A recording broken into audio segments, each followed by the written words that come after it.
contiene derechos individuales y derechos colectivos. Como hablábamos, el concepto del Estado social del derecho, digamos, cuando en el mundo existía la incorporación de constituciones sociales, que tiene que ver con la revolución industrial, de hecho, la conmemoración del Día de la Mujer tiene que ver con un reclamo laboral que hacen trabajadoras de una fábrica en Estados Unidos y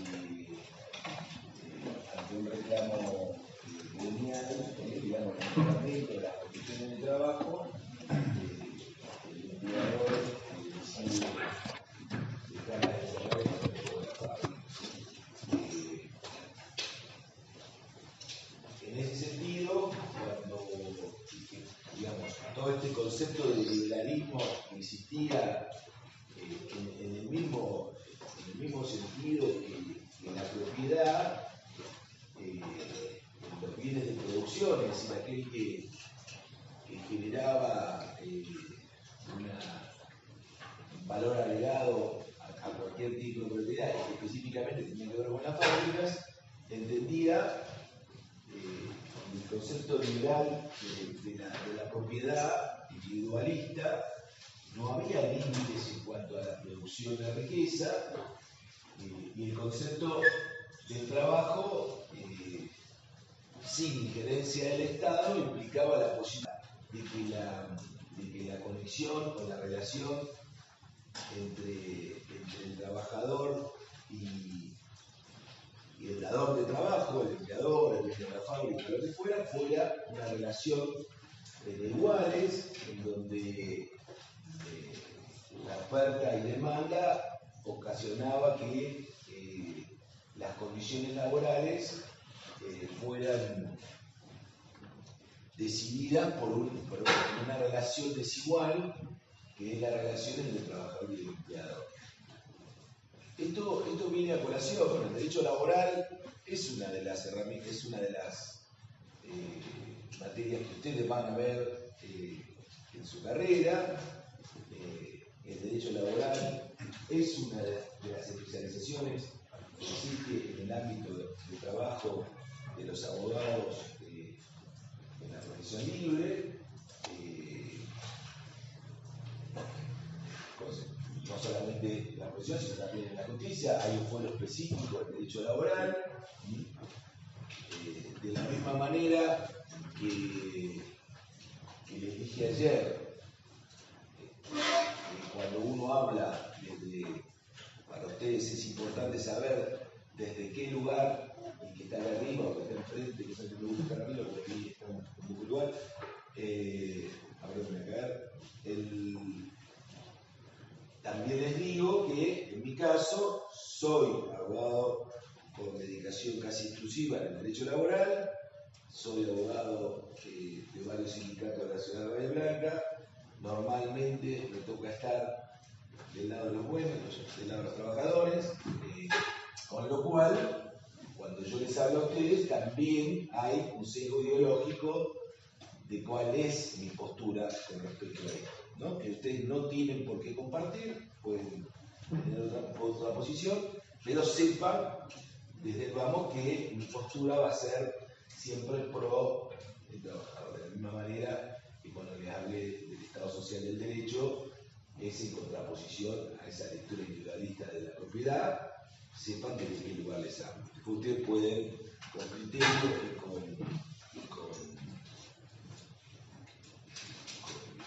respeto, plantear una situación diferente a la que uno les plantea desde acá. Más allá de que nosotros vamos a ver algunas las guías que estamos hablando ahí, el doctor Baeza, a pesar de haber sido titular de la Cátedra de Derecho Constitucional, fue durante muchos años juez de uno de los tribunales de trabajo de Bahía Blanca, el trabajo número 2, con una postura, bueno, más no tan pro obrera, pero sí, digamos, respetando la norma. Siempre tengan en en cuenta lo siguiente: el fuero laboral es un fuero que ya desde su creación, es decir, esto de los fueros especiales, que como garantía es una excepción, este principio de que no puede ser juzgado en fueros especiales, digamos, no puede crearse un fuero para juzgar a una persona que está dentro de las garantías procesales. El fuero especial es una excepción a ese principio, porque el derecho laboral tiene un fuero especial. La ley de contrato de trabajo es una ley marco, que está, y ya lo vamos a ver hoy, que está, se corresponde también con los convenios colectivos de trabajo, pero ustedes tienen que entender que cuando estudien el derecho laboral, tienen que saber que ese fuero especial tiene una serie de beneficios que se otorgan al trabajador precisamente por entender que hay una relación desigual en donde la patronal es la relación fuerte y el trabajador está. Esto mismo tiene que ver con la sindicalización. Yo les contaba a ustedes que los sindicatos hoy sufren una crisis en todo el mundo, no solamente en la Argentina, en Estados Unidos y en algunos lugares quizás un poco más liberales en el sentido de las relaciones personales y de las relaciones laborales. La tendencia hoy se está invirtiendo. Yo les comentaba el caso de, no era Amazon, en realidad Apple está con intención de sindicalizarse, pero lo que había pasado anterior no era Amazon, sino era, sí puede ser, creo que era Amazon y Starbucks. Es decir, en Estados Unidos, un lugar donde ya hay la sindicalización existe en muy pocos lugares, cuando la situación de crisis post-pandemia y la inflación en Estados Unidos ha generado que haya intentos de sindicalizarse en lugares en que hace mucho tiempo no sucedía. En Estados Unidos el sistema es diferente. Para poder sindicalizarse tiene que haber un porcentaje de firma y el registro de los trabajadores que participan en esa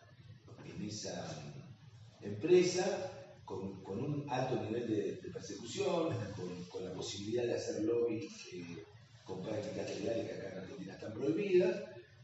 Pero bueno, la tendencia siempre manejar las relaciones laborales de la misma manera que la oferta y la demanda es muy complejo. Digamos, si acá nosotros tuviéramos, bueno, son muy jóvenes, pero algunos que pueden tener alguna empresa, o algunos tienen que tener un papá o mamá o familia que tiene una empresa. Seguramente, si nosotros les dijéramos a ustedes qué opinan sobre las medidas que tomó el Estado Nacional relacionadas con la pandemia, de la prohibición de despidos o de duplicar las indemnizaciones por despido, y seguramente que tiene una empresa estaría las puteadas porque dirá, bueno, mirá, yo no puedo defenderme personal, etcétera, etcétera.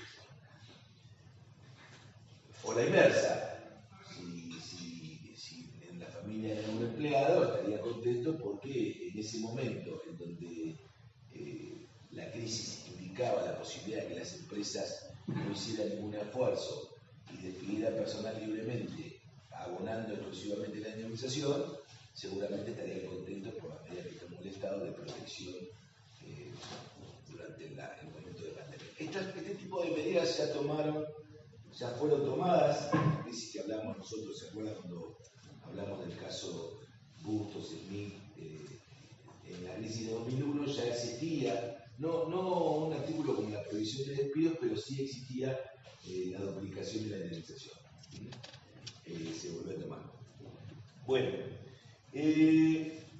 también es cierto que en la reforma de 1957 lo que hace es derogar la Constitución de 1949, que contenía una serie de normas relacionadas con la función social de la propiedad, con el derecho de familia, con el derecho de asistencia, con el derecho a la seguridad social, con los derechos laborales incorporados en la propia Constitución, con jerarquía constitucional.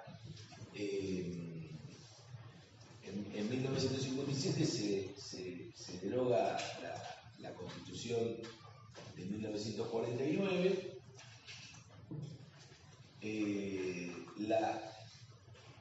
clamor social o popular indicaba que esos derechos que estaban diseminados en toda la Constitución habían tenido ya una incorporación en el pueblo.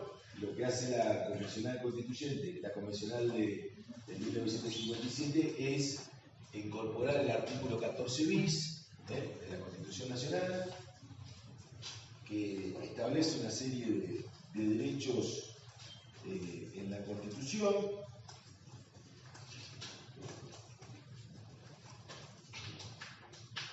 Y en la Convención de 1994, digamos, es así, convención que se considera legítima, teniendo en cuenta cómo ha sido el proceso de designación de esa convención.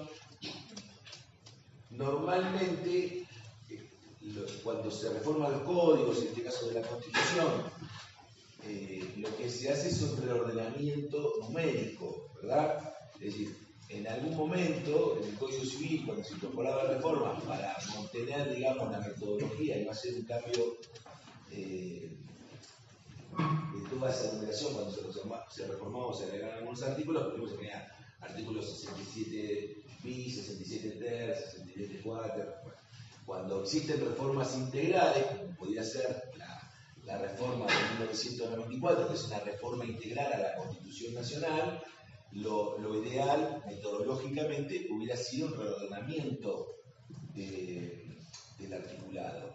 Los convencionales constituyentes deciden, dada la importancia de la incorporación en la consideración jurisprudencial y doctrinaria, deciden mantener el número 14 bis, digamos, por lo que representaba en la jurisprudencia y en la doctrina para los trabajadores. Es decir, por eso se mantiene, digamos, pese al reordenamiento. ¿Por qué les digo esto? Porque el artículo 67 y 11, que son las resoluciones del Congreso, dice 75, es decir, el otro articulado sí se reordenó, digamos, ¿no? Pero esto, expresamente, los convencionales constituyentes deciden mantenerlo con ese nombre por la implicancia y la importancia que había tenido durante todo ese tiempo. Bien.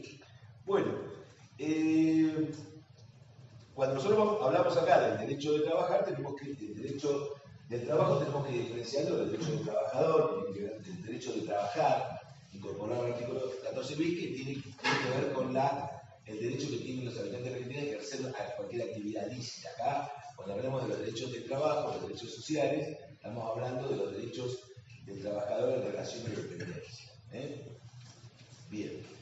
Por supuesto que nosotros no le damos tanta trascendencia ahora, pero bueno, la doctrina social de la Iglesia también tuvo una actividad importante en esto de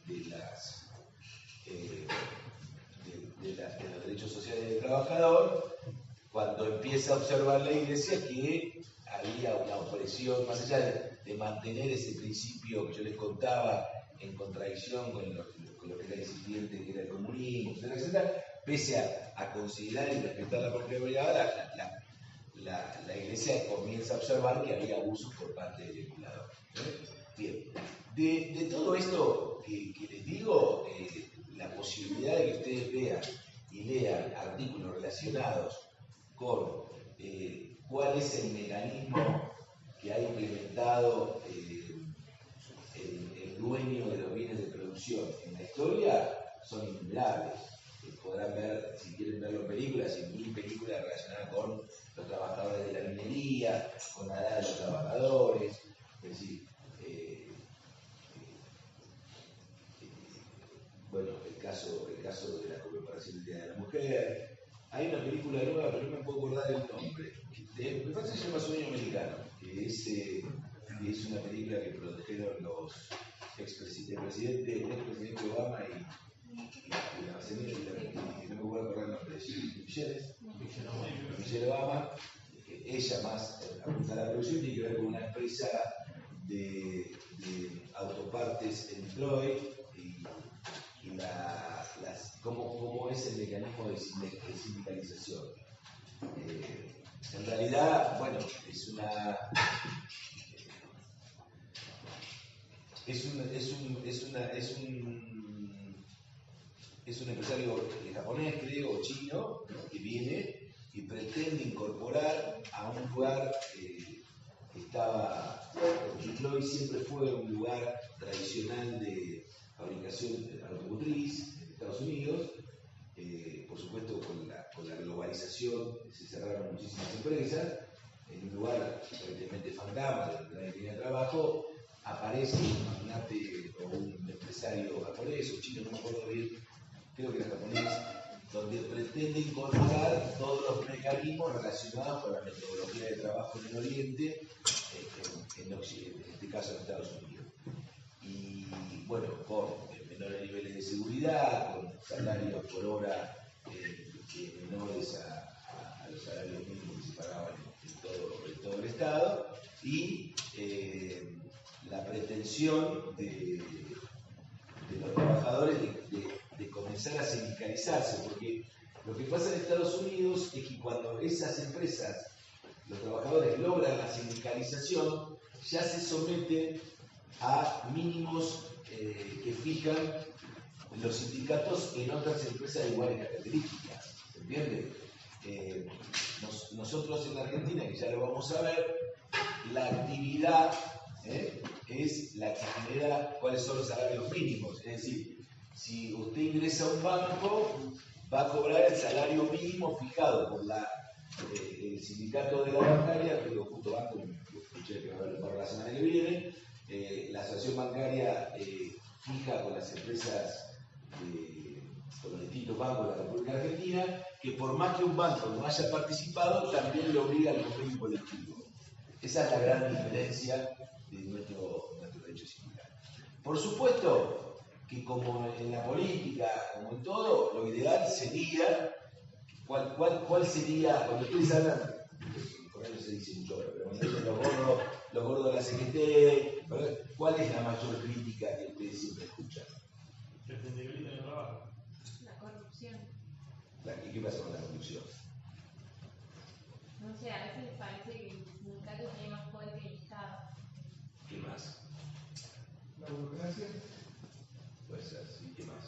la extorsión a los empresarios. Sí. Yo de acá se van a ir con los pensamientos. Principalmente la alternancia, ¿no? O sea, la alternancia en el poder.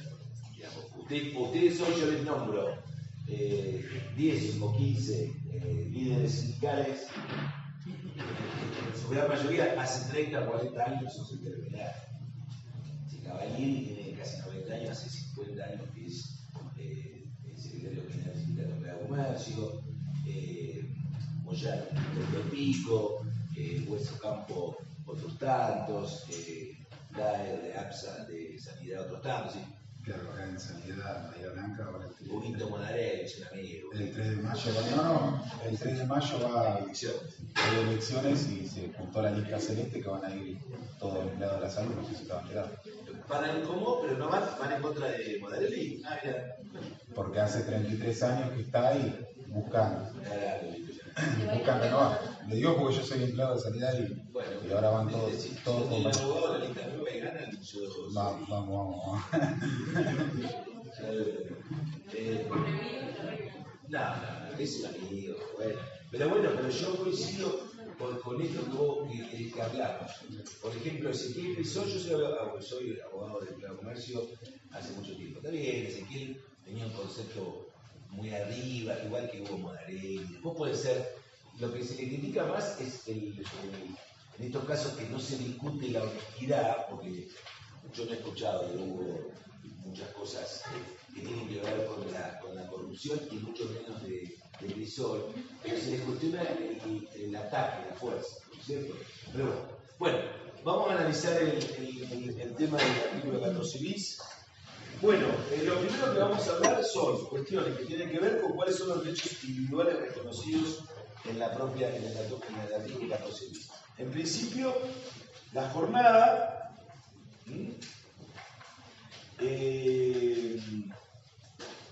la Constitución exige limitar la jornada para evitar abusos del empleador en cuanto a para cuidar la salud psicofísica del trabajador. En esto, tengan en cuenta que el trabajo tiene que ver con dos cuestiones. O sea, la jornada limitada tiene que ver con dos cuestiones. Para el descanso y para que, o sea, dos funciones. Para el descanso y para que el trabajador pueda gozar de estar con su familia y con sus hijos, ¿no? Es decir, el concepto de la jornada limitada tiene que ver con esas dos cuestiones. La salud psicofísica, que incluye la de estar y contar tiempo para su familia y también para actividades de recreación del propio trabajador. Con un buen criterio, inicialmente alguna corriente doctrinaria entendía, inicialmente en el proyecto del artículo se había fijado una jornada máxima de 40 horas y una jornada de 8 horas diarias para el peón rural. Se pretendía incorporar eso. No prosperó con buen criterio porque los convencionales constituyentes lo que entendían era que no era recomendable fijar la jornada en la Constitución, dejarlo librado a la reglamentación de una ley, ¿no? Porque cuando en el concepto de mejoramiento, ¿no?, de las condiciones laborales, si nosotros pretendíamos mejorar la condición laboral, había que modificar la Constitución, con lo que ello implicaba. Bueno, entonces lo que dicen es que los trabajadores deben tener una jornada limitada que va a estar sujeta a la reglamentación. La reglamentación existe, está reglamentado por la ley 11.544. Hay tres tipos de jornada. La jornada, o sea, en este caso, la jornada normal o legal, que es la que fija, que podríamos enumerar como 48 horas semanales, 8 horas diarias. La jornada insalubre, que la jornada insalubre se reconoce como en aquellos lugares en donde la exposición del trabajador por las condiciones del lugar, por la característica de la prestación, supone que esa jornada tiene que ser reducida. Ahora vamos a dar algunos ejemplos. Y por último, la jornada nocturna. ¿Y eso de cuánto es? ¿Eso de cuánto es? Ahora. Esa jornada, primero enunciamos las tres y ahora damos características de cada una. Y la jornada de nocturnidad, que es la que se da de 21 a 6 de la tarde. Hay algunos detalles que no son, que yo se los voy a comentar para que... ¿De la tarde o mañana? ¿Cómo? De la 21 a las 6 de la mañana. 21 a 6. Ya, pero yo de la tarde. Si digo 6, es de mañana. Si digo 21, ¿no? Nada, me confundí igual, no sé que me equivoqué. 21, a ver, la hora nocturna, 21 a 6. De las 21 hasta las 6 de la mañana. Se considera por la noche. Tres temitas que tengan en cuenta. Primero, porque le van a preguntar y después dicen, ¿qué dijo este señor? Bueno, con respecto a la jornada insalubre, en el caso de sanidad hay varias jornadas insalubres. Por ejemplo, personal que trabaja en radiología, personal que trabaja en áreas reducidas que son terapia intensiva. Eso tiene que, por ejemplo, ¿ven? Ahí tienen dos casos. El primero que tiene dos beneficios de la jornada reducida. Tiene jornada normalmente de 6 horas. El convenio colectivo de sanidad, ahí dice que son 6 horas, pero que lo puedes ampliar un 20%, medio, no es la idea, digamos.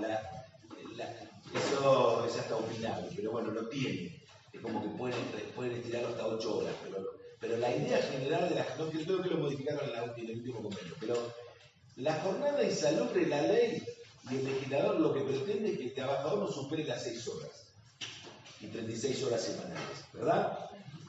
Esto tiene que ver con dos cuestiones a veces. Fíjense, yo les di dos ejemplos.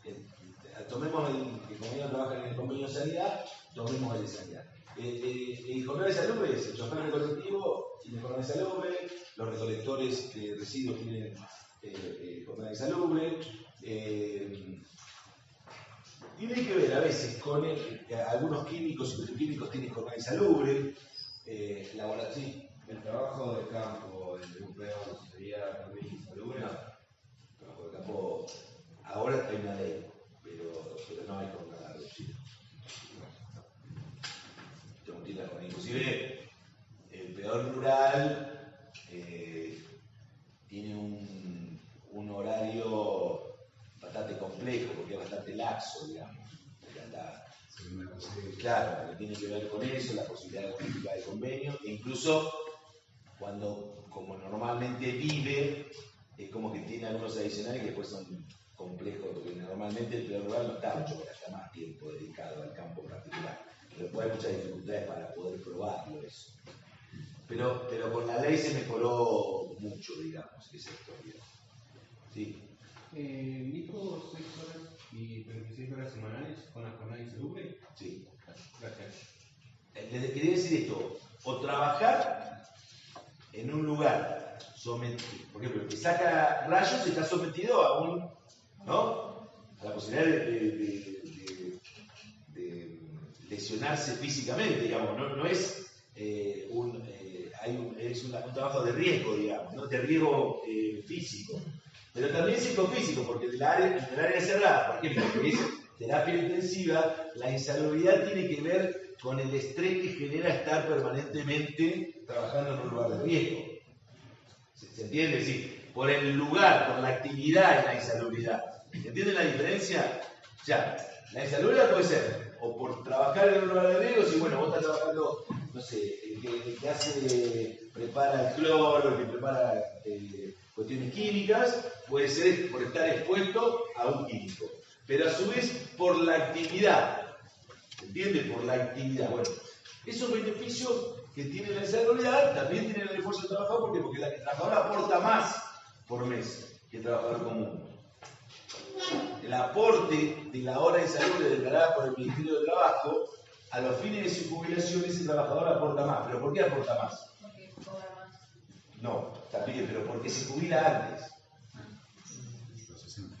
Es decir, a los 60 en algunos casos, 55 en el caso de los choferes de colectivo y algunos de camioneros también.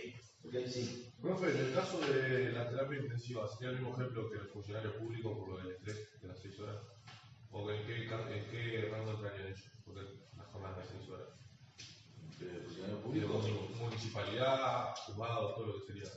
No, pero no tienen... ¿De 8 a 2 o no? ¿De la jornada? No. Ahora vamos. Primero, no son funcionarios públicos. Funcionarios públicos son, más que nada los políticos, son empleados públicos, que es diferente.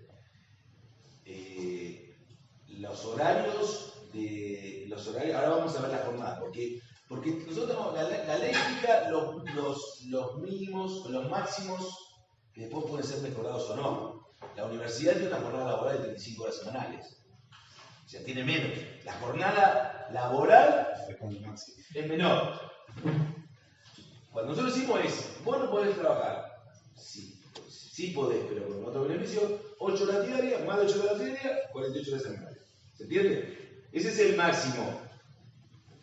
¿Me van siguiendo? Ahora, los convenios colectivos, los mejoramientos salariales, pueden fijar jornadas semanales menores.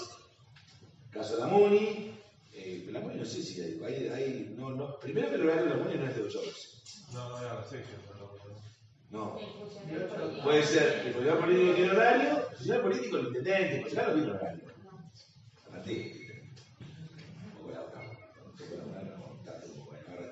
Sí, te da otras cosas, pero a ver, no, la MUNI tiene horario 30, 36 y 48 horas semanales, El régimen legal de la MUNI tiene eso.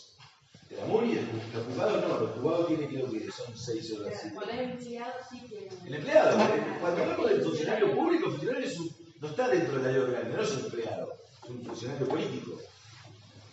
No tiene estabilidad. Creo que su única necesidad. No, tiene los beneficios de un empleado, pero la funcionalidad no registra, no tiene horario fijo. Claro, no, el contrato único no tira la obligación de asistir a la... ¿A dónde? ¿Al Sí. consejo? No. ¿A la MUNI? ¿De quién hablamos? Porque si De los no... funcionarios públicos. Su única obligación es asistir a ¿A la sesión? a la sesión. Ah, no, bueno, no. Sí, no importa, pero cuando hablamos de funcionario público hay muchos funcionarios de salud, no son solamente, empezamos a las sesiones, eso van todos los días a la MUNI.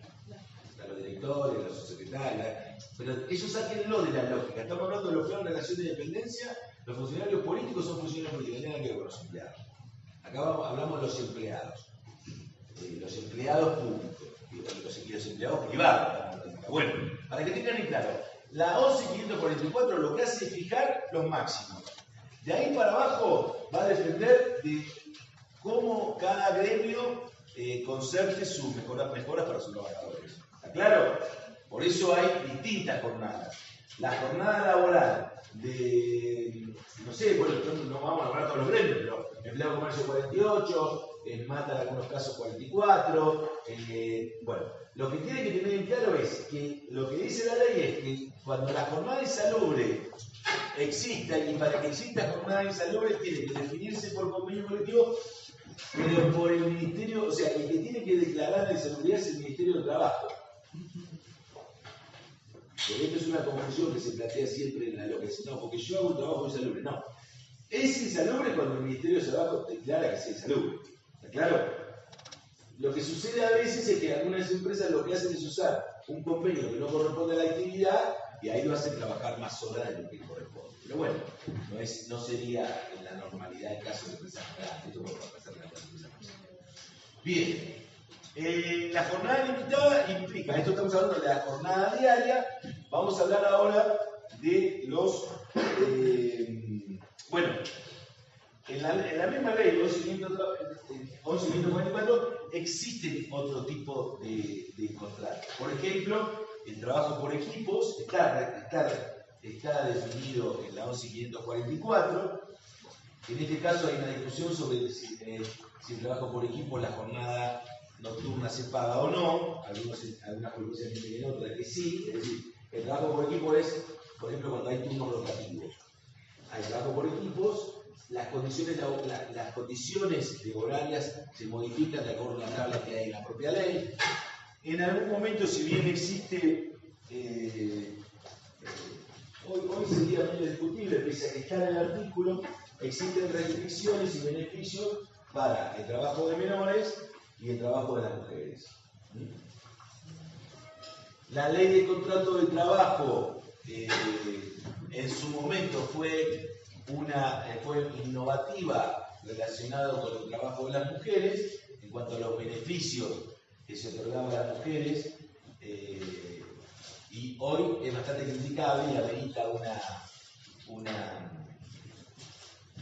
modificación, teniendo en cuenta porque algún tipo de articulado es criticado por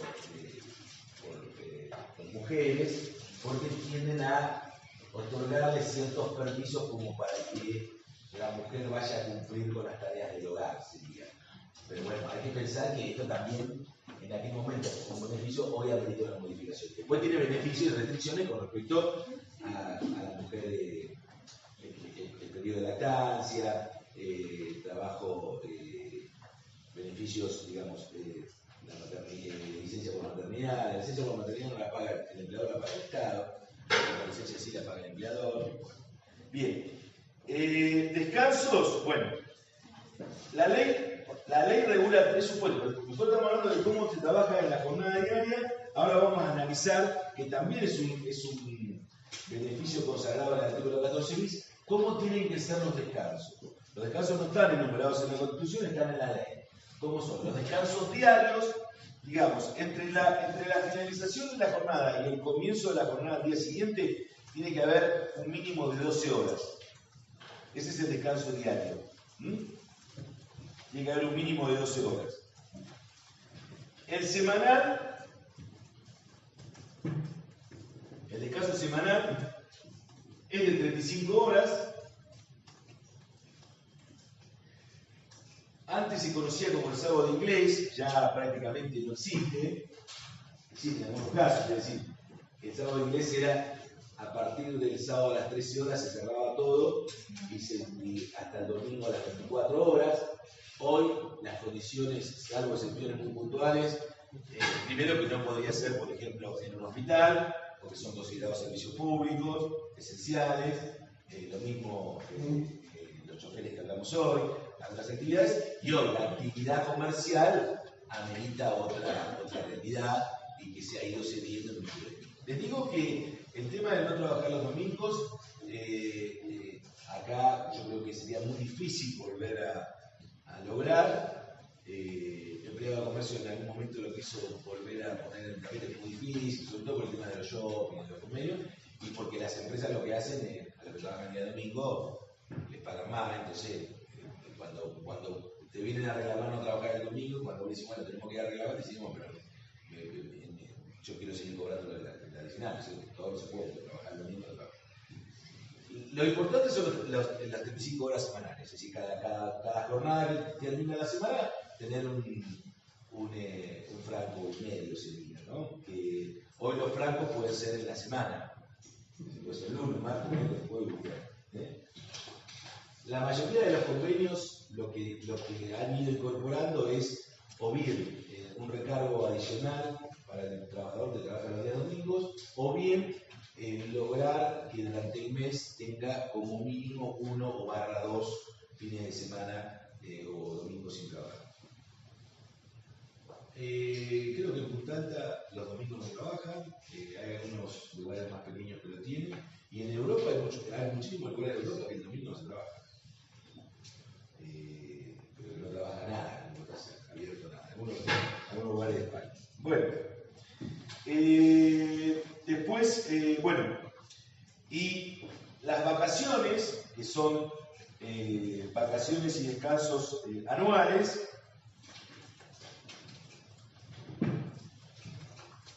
que está incorporado en la Constitución, que regula la ley y que se gradúa de acuerdo a la antigüedad. Los principios generales de las vacaciones es una mayor antigüedad. ¿Qué dice la ley de contrato de trabajo? Que fija los mínimos.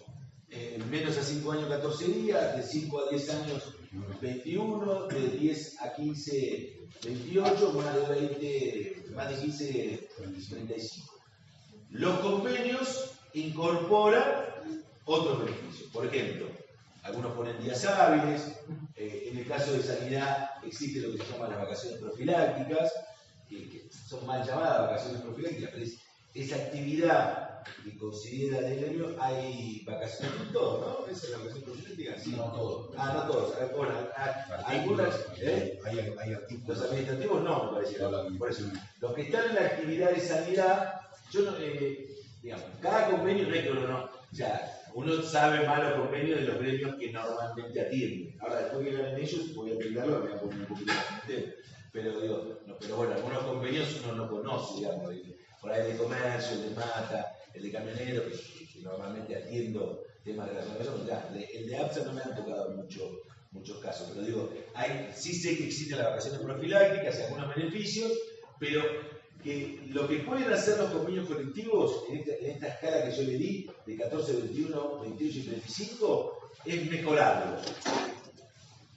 Un convenio colectivo no puede decir, las vacaciones menos de 0 a 5 años son 10 días, no puede.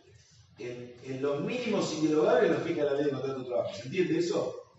Es como si fuera, es la carta magna de los trabajadores, por decirlo de alguna manera, la ley de contrato de trabajo. Que por supuesto puede ser modificado, si se modifica otra ley, bueno, no tiene rango constitucional, digamos. Pero sí tendría rango de ley suprema para los gremios. O sea, no pueden concertar condiciones laborales por debajo de lo que fija la ley de contrato de trabajo. ¿Se entiende? Bien. ¿Cuáles son los principios? Primero que la ley lo que quiere es que el trabajador descanse. ¿Se entiende? Que el trabajador descanse. En el descanso diario, en el descanso semanal y en el descanso anual. En la ley de contrato de trabajo, como como la pretensión del legislador es que el trabajador descanse, están expresamente prohibidas compensar por dinero las vacaciones. ¿Se entiende? Que en realidad es un plus, porque en realidad las vacaciones siempre son pagas. ¿Se entiende? Pero ¿qué dicen? Algunos empleadores dicen, no, mirá, me tomo las vacaciones y me las pagas. Te das un plus y yo me quedo trabajando, no tomo vacaciones. Está prohibido. Ustedes me dicen, ¿pasa? Sí, pasa. Pero está prohibido. La ley no puede generarse un control general en todos los lugares. Para eso también están los delegados de prensa y demás. En ese sentido, también la ley lo que prohíbe, salvo excepciones y circunstancias muy excepcionales, es pasar vacaciones de un periodo a otro. ¿Me siguen? O sea, si tengo 28 días, me tomo 14 ahora y el año no. Porque el legislador quiere. Y el fraccionamiento, si bien es no deseado por el legislador, en la práctica sucede más. A veces por el propio trabajador. Porque 35 días a veces es, para el trabajador o trabajadora, es mucho tiempo. A veces o se aburre, o se da cuenta que no se toma el esposo o esposa. Pero bueno, a veces digamos, la ley, mientras haya paz social, no se mete. En el sentido de que no va a ir controlando. Entonces, por ahí lo que hacen es se fraccionan las vacaciones porque lo resuelven entre el empleador y el trabajador, pero siempre con límite. Si no, el trabajador, mire, si no le puedo dejar la pelota, dice, bueno, tomate 3 días hoy, 3 más. No, claro, no tiene sentido. Normalmente las que se fraccionan son cuando hay muchos días de vacaciones. Y a veces al empleador, como las vacaciones en nuestra legislación se toman desde el 30 de octubre hasta el 31 de mayo, y si no las toman las perdés, a veces lo que se pacta con los empleadores es tomarse algunos días en vacaciones de invierno. Y aparte porque todo el concepto vacacional se ha modificado. Antes la gente vacacionaba más en enero y hoy se vacaciona en cualquier fecha del año, digamos, ¿no? Pero bueno, digamos, la ley fija también eso mismo. Pero bueno, en algunos casos se modifican. Bien. ¿Profe, también son acumulables? No, precisamente porque la acumulación es, salvo excepciones muy puntuales, se puede acumular no más de un tercio. ¿Con la pandemia no se pudo acumular? Bueno, paremos un poquito. Ahora, si quieren, lo que pasa es que yo no, ustedes me preguntan temas, entonces me preguntan, yo me meto en lo que a mí me gusta, que es el derecho laboral, como derecho laboral, y después no terminamos la clase. Yo les contesto, no tengo problema. En pandemia, la acumulación, en estos casos excepcionales, en que no se, en el año calendario, o sea, en el año que corresponde, no se toman, se pueden pasar un porcentaje menor. Ese caso lo autorizan, tiene que ser circunstancias excepcionales. ¿No es cierto? Por ejemplo, que el trabajador tuvo que volver a trabajar por alguna cuestión X que pasó de empresa, ¿no? Bueno. Con respecto a la pandemia, es una discusión bastante puntual que se dio en pandemia, que los trabajadores acumularon vacaciones durante casi el número 2. En realidad era opinable, porque yo te podría decir tomate vacaciones, al principio no, pero después cuando era presencial o semipresencial. Lo que pasa es que siempre, esto normalmente se manejó mucho entre los gremios, entre los propios empleados. A veces parecía un poco un exceso, ¿viste? No sé, a mí yo soy abogado, por ahí que entiendo mucho trabajador, pero venía uno estaba un año, después solo más 60, después que no estaba la vacunación, y el día que tenía que volver decía, no, a mí me quedan 30 días de vacaciones, digo, loco, volvé. Así, el tipo está desesperado, hace 2 años que tiene un empleado menos. A ver, tratar de sugerírselo. Yo no digo que no corresponda, pero también es decir, te querés tomar vacaciones, hace un año y medio de vacaciones. O sea, porque algunos presenciales no. Más allá de que, a ver, quiero que se entienda, más allá de que correspondía estaba avalado, pero decir, el home office se pudo instrumentar en algunos temas. O sea, decime si una enfermera home office, ¿qué hace home office? Una vacuna a un tipo, ¿Entendés? O sea, lo que pasa es que, ojo, nosotros, como abogados de gremio, lo que planteamos es que ningún trabajador que estuviera, ¿cómo se dice? Con una comorbilidad no fuera, o sea, en eso sí se trabajó mucho y muy fuerte. Pero bueno, después, ahora la pandemia al final medio que se acomodó, pero después nosotros tuvimos muchos casos de, por ejemplo, empleados que no se querían vacunar. No muchos, pero tuvimos algunos. Y encima la ley decía que era responsable aquel empleador que pudiera ser producto de la posibilidad de propagar la pandemia. ¿Esto qué quería decir? Que si vos tenías un empleado que con todo su derecho no se quería vacunar, pero se contagiaba y contagiaba a uno que iba a trabajar, la multa te la ponían a vos como empleador. Entonces, los empleadores te decían, bueno, pero yo qué hago, lo mando a trabajar, no, y bueno, tenés que mandarlo.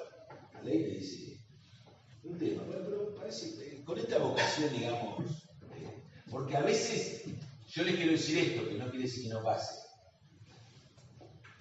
Nosotros tuvimos casos, digamos que 40 casos, entonces, digamos, lo que yo sugería es, bueno, che, vamos a buscar a los compañeros a ver si, qué problema tienen. En los 40 casos, 38 se vacunaron. Porque la verdad que no se fueron vacunados, porque nada, no se vacunaron. O sea, no es que tenga una expresión, ¿viste? Digamos, no, que no quiero que me metan. La mayoría de las veces era por comodidad o porque no iba y terminaron vacunándose y yendo a regular. Ahora ya creo que no quedan casos de excepcionalidad. Y después se empezó a plantear otro problema, que los que tenían comorbilidades no iban a trabajar, pero empezaron a cobrar asignaciones no remunerativas. Entonces, no remunerativa era que no tributaban a la jubilación.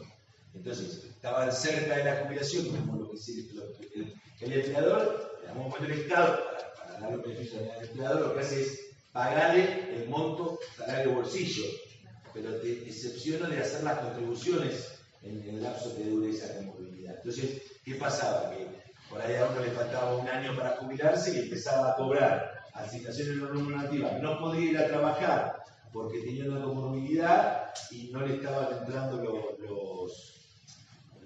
los meses para poder jubilarse. En realidad, eso se resuelve porque el conocimiento de servicio ANSES lo hace igual, porque supone meses, bueno. Fue bastante complejo, digamos. Ahora pareciera que está toda la cuestión normalizada. Bien, vamos a hablar ahora sobre la remuneración y vamos a analizar el primer fallo de la Corte, que es un fallo muy viejo. La Constitución Nacional lo que garantiza a los trabajadores es la no discriminación. ¿Esto qué quiere decir? Que los trabajadores tienen la garantía de que exista una igual remuneración por igual tarea. Previo a esto debo decirle que la ley habla de que la remuneración debe ser justa, de que debe existir un salario mínimo vital y móvil. El salario mínimo vital y móvil, en teoría, es lo que, es decir, el salario es lo que le alcanzaría a un trabajador sin carga de familia para su subsistencia. Ese sería el concepto del salario mínimo vital y móvil. El salario mínimo vital y móvil, por concepto, pues no digamos que se puede llegar a cumplir o no, el concepto sería que el salario mínimo vital y móvil representa la subsistencia de un trabajador sin cargas de familia. ¿Se entiende? Es decir, el salario que debería percibir un trabajador sin carga de familia para su subsistencia, ¿verdad? ¿Se entiende?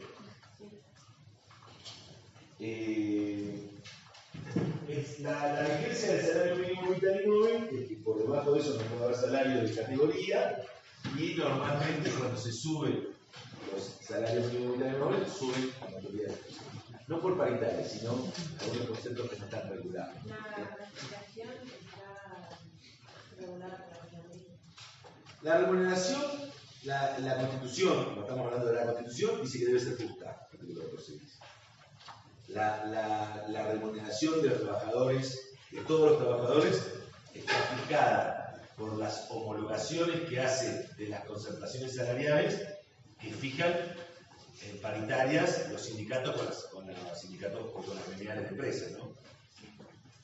Si ustedes me dicen si directa o indirectamente el salario de cualquier trabajador está fijado por el Estado, debería decirles que sí, en la medida que van a tener validez los convenios colectivos una vez que sean homologados por el Ministerio de Trabajo. Pero en realidad la concertación de salario la fijan los gremios con las gremiales empresarias, en cuanto concertan paritarias. Por ahí para que, hoy está medio o sea, como que está todo medio complicado y pasado, y no hay, el gobierno ha medio como liberado el tema de paritaria, lo cual es pero si por ahí si se acuerdan, insisto, justo doy el caso, después del gobierno anterior, como también el gobierno anterior, que es más o menos lo mismo, el gobierno a veces lo que hacía el anterior era ejercía presión sobre los gremios, no haciendo que precisamente, no homologándole los acuerdos, cuando superaban, digamos, la pretensión de una media que el gobierno entendía que debían tener a su vez salario. ¿Se entiende esto? Es decir, el gobierno dice, bueno, nosotros vamos a homologar, ¿se acuerdan? En el gobierno anterior hubo que decía, bueno, nosotros vamos a homologar aquellos convenios que no suban de 35%. Y la inflación es de 50%. A ver, acá se nota que no hay mucho control de paritaria, porque la mayoría de los gremios cerraron paritaria de casi 50%, y ayer creo que hubo un aumento del 10% para todos los estatales, y creo que, no sé si algunos cerraron, o reabrieron las paritarias. ¿Saben lo que son las paritarias? Sí. O sea, las partes se juntan para negociar paritarias. A veces lo que se fija es un salario anual, o sea, normalmente es de marzo a marzo o semestral, y se fija un aumento salarial. En países como el nuestro se incorpora en este último tiempo, y ahora ni hablar, a una cláusula de ajuste. En realidad, no tanto la cláusula que podía ser gatillo, también se llama gatillo, o una cláusula de reajuste. Si se dispara la inflación, volver a juntarse con la obligación de volver a juntarse. Está muy complicado, muy complicado. Muy complicado porque es decir, la repercusión de los aumentos salariales para superar la inflación repercuten directamente en la inflación. Porque es un círculo, digamos. Yo gano paritaria de 60, el otro tengo los empleados, que yo salía, agarraste un 60. Bueno, yo tengo que, bueno, sanidad la pasó mal la pandemia, muy mal. Ahora que va a pasar mal con los camioneros pidiendo el 85, que sí lo están pidiendo, pero no se lo van a dar. Sí, no se lo van a dar, pero a pesar de todo lo que trabajó APSA, lo que pasa es que, bueno, las empresas, decían, las clínicas sobre todo, no tuvieron buenos. En el último sí, más o menos se pusieron a tiro, pero siempre corriendo muy de atrás, a pesar de que era los únicos momentos que laburaban. Aparte le dieron como unos pesos. Sí. Sí, bueno, los bonos siempre son, pero digo, en muy bajos paritarias en comparación con otros premios que ni siquiera por ahí estaban en la actividad plena. Bueno, también es cierto que en general es un milagro que no hayan volado por los aires el 70%. Bueno, el milagro es la gastronomía se mantuvo prácticamente por los beneficios del Estado, no laburamos, pero bueno, esperemos que no vuelva. Bien, tengan en cuenta esto, cuando hablamos nosotros de remuneración, de igual remuneración por igual tarea, no quiere decir que todos los trabajadores tengan que cobrar lo mismo. ¿Esto qué quiere decir? Que el empleador puede fijar algunos convenios que modifiquen el salario de un trabajador relacionado con algunas bonificaciones por incentivo a la producción, capacidad, responsabilidad, etc. Lo que la Corte reconoce en el caso Rato con Stani, Rato con Stani, no recuerdo bien la fecha, bueno, está en el programa.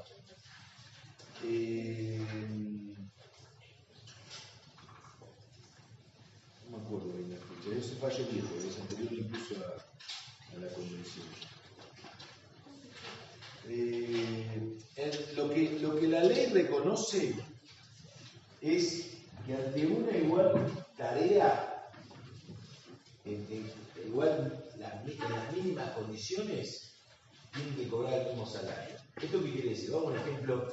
Yo normalmente doy ejemplos simples y en su momento tiene que ver con los convenios que uno tiene más afinidad por la cantidad de trabajo. Pongamos el repositor de un negocio, ¿no es cierto? Mira que hay en un lugar la cooperativa, o todos los repositores externos, normalmente va de repositorio externo. Ese repositorio externo, normalmente la categoría es auxiliar B del convenio 130, ¿no? Del convenio 130-75. Supongamos que el convenio colectivo, por convenio, doy un ejemplo que puede tener una facilidad como para explicarlo, digamos, ¿no? Auxiliar B. Ese sería el convenio. Sería esa cosa dentro del número de maestranza de la categoría B. No me acuerdo bien del concepto, pero supongamos que el salario fuera 70.000 de básico, digamos, ¿no? Lo que dice la ley es, si vos tenés dos repositorios externos, o dos repositorios, digamos, que tienen la misma categoría, este rubro tiene que ser igual. Vos no le podés pagar a unos 70 a unos 65. ¿Se entiende? Hasta ahí me siguen. Primero tenés que el convenio, tenés que dar el salario fijado por convenio. De acá hay otros beneficios, ¿no? Adicional por antigüedad, presentismo, etcétera, etcétera. Lo que sí puede hacer el empleador es decir, yo a este, acá son dos trabajadores, yo puedo pagarle una adicional, ¿por qué? Porque tiene mayor disposición al trabajo, porque hace el trabajo más rápido, porque no tiene quejas del tercero, entonces yo le abono una adicional que es el 10%. ¿Cierto? Que eso sirve a veces para lograr que... Exactamente, para lograr que el otro logre los mismos objetivos para también cobrar el 10%. En las experiencias judiciales es bastante riesgoso para el empleador hacer eso. Porque después no puede probar esas diferencias entre uno y otro. Y a veces lo utilizan como herramienta de presión. Por ejemplo, el famoso adicional por producción. Se empieza a pagar y después de mucho tiempo ya eso que conceptualmente existía está como incorporado en la mente al salario y algún día te dicen, no, te voy a sacar la adicional de producción. Porque no llegaste a... Pero ¿qué objetivo? O sea, tiene que estar muy especificado cuáles son los objetivos para que después el empleador se pueda defender judicialmente. Porque después el que tiene que probar en estos casos es el empleador. Bueno. Otro de los derechos individuales que reconoce el artículo 14 bis es el derecho de participación en las ganancias. Es el derecho que tienen los trabajadores de participar en la dirección y control de las empresas. Esta norma incorporada en el artículo 14 bis no tiene primero principal, en todo caso de su constitucional, me quiero imaginar que ha traído la Constitución. Es un pocket constitution. Es una constitución. Sí, ¿no? Bien. ¿Qué me regaló?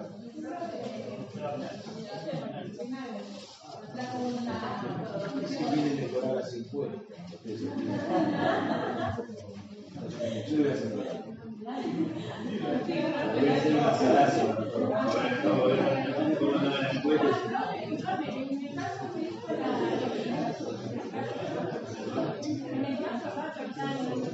La Corte, en ese caso, lo que hizo lugar al pedido, consideró que por sobre igual. No, en ese caso no. Perdón. En ese caso, lo que la Corte reconoce es igual remuneración mínima por igual tarea.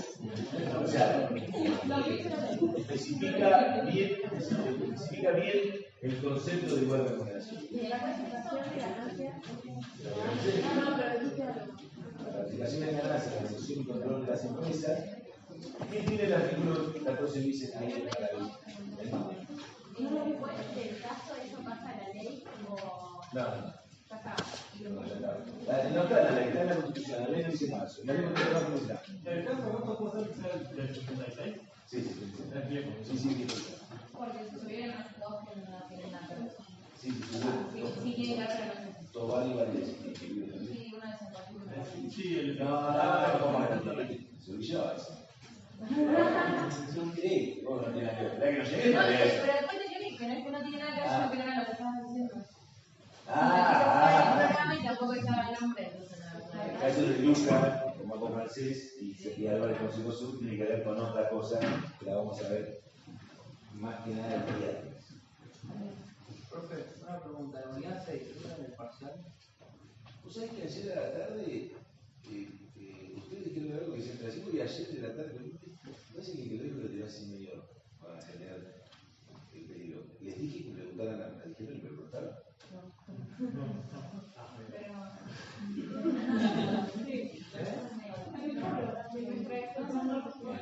¿Cómo? En su defensa, pero preguntó. Yo no pregunté exactamente eso, pero sí pregunté otras A mí me dijeron que usted no mandó el mail y nunca mandó el mail y dice que mandó el mail. Porque me dice que usted dice eso para que después diga lo otro. ¿Qué es eso? Mándelo.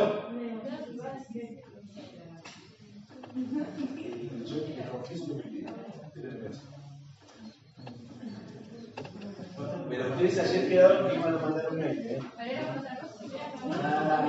También hicimos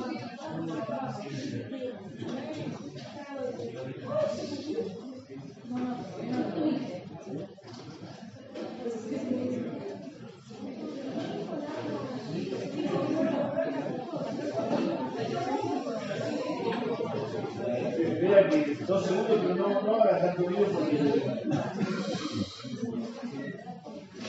de participación en la...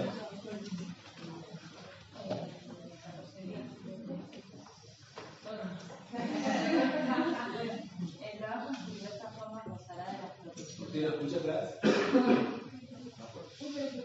Miren, parece ideas en los compañeros. Sí, sí. No van a ser abogados, hay que acostumbrarse. Parece bien por allá. Ahora sí, no, sí, no se pare. Qué calor que hace, ¿no? Como contesta. Tiene que perder la vergüenza. Vamos a hacer acordar. Claro. El trabajo en sus diversas formas gozará de la protección de las leyes, las que asegurarán al trabajador condiciones dignas y equitativas de labor, jornada limitada, descanso y vacaciones pagadas, redistribución justa, salario mínimo vital móvil, igual remuneración por igual tarea, participación en las ganancias de las empresas, con control de la producción y colaboración en la dirección, protección contra el... Ahí está, acá hay nomás. Eso es lo que dice el artículo por cuenta de participación de ganancias. Participación de ganancias con control de la producción de la empresa es lo que se conoce como una norma programática, no operativa. ¿Saben la diferencia entre norma programática y operativa? Bueno, ¿esto qué quiere decir? Que si un trabajador acudiría a la justicia para decir, che, mirá, la empresa tiene ganancia y no me deja participar de la ganancia, el juez le diría, mire, esto es una norma programática, necesita una ley que lo regule, que lo reglamente. ¿Ok? Eso es lo que dice la jurisprudencia. Pero bueno, hay algunos ejemplos de participación en la ganancia de algunas sociedades del Estado, pero en el ámbito privado. La otra vez salió una fábrica de cubiertas que le dio. Sí, pero no acá. No sé acá, creo que en Córdoba. Pues, ¿le dio un bono? Le dio un montón de recibir. ¿En Córdoba? No. Pero habla de 700.000 pesos. Sí, sí, lo que hay, chicos, les digo, en muchas empresas principalmente si circulan políticas, algunas relacionadas con esa actividad, lo que hay son bonos anuales también, es como se consideran como una participación en ganancias. ¿En esto por ejemplo hace alguna comisión o algo de eso? ¿Alguna? Comisión o algo de eso. O sea, lo más cercano a esto sería por ejemplo un empleado vendedor que tiene una comisión aparte. No, eso es, la comisión es un derecho inherente al vendedor. No, según convenio, sí, por ejemplo, el viajante de comercio sí tiene derecho fijado por convenio en la comunidad, lo que le ponen a los vendedores no es por convenio, es por acuerdo de las partes. El vendedor en algún convenio de mata tiene un mínimo garantido, que es que si no supera por condiciones del salario, tiene que cobrar un mínimo de salario. El vendedor de autos. Claro, pero eso es todo parte de esto. No, eso no tiene nada que ver. El tema participación, primero, control de la dirección del Estado es participar en el directorio de la sociedad anónima, por ejemplo. Porque el trabajador con un representante participe de la dirección. Pero la participación en la ganancia se cierran los balances y, che, ¿cuánto ganamos? Redistribuyamos entre los dueños, toma 5 para vos, 5 para vos, 5 para vos. Bueno, lo que dice el derecho de participar en las ganancias para el trabajador. Los empresarios lo que dicen participan en las ganancias, no participan en las redes. Pero Brixton. Brixton a nivel internacional, sí, algo sí sabía. Pero si no pensé que le había tocado los de acá. 730.000 pesos en 2 partes. ¿La tienda interesa? ¿A cada uno? Sí. A cada uno, sí. ¿Cuántos salarios de 100 y pico de pesos? Vamos a hacer. Y porque, bueno, justo coincidió que lo hice a nivel internacional, porque... Pero eso es lo que hablábamos el otro día, que tiene que ver con la red también. Lo que pasa es que, bueno, en todos lados, yo a ustedes les podría decir que si ustedes analizan una segmentación histórica, las posiciones y las posturas de los gremios y los empresarios tienen que ver en la dirección en la que va el país. Siempre pasa lo mismo.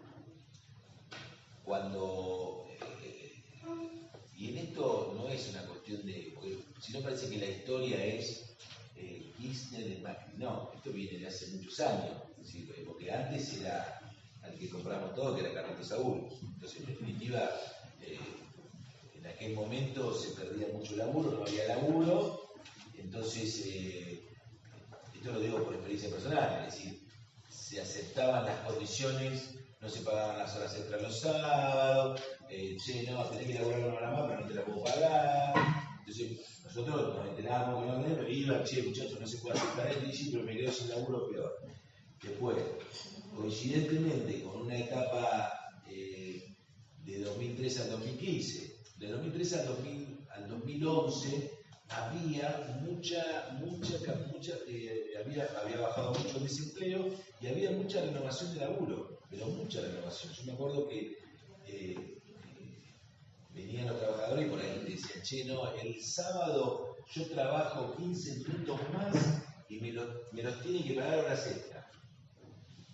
Yo digo, bueno, pero por ahí lo recuperás. Y yo, no, yo si no me lo paga me quiero considerar despedido. Digo, pará, loco, no, aparte yo no tengo laburo, o sea, digo, sí, la oferta de demanda también juega en esas cuestiones de los reclamos.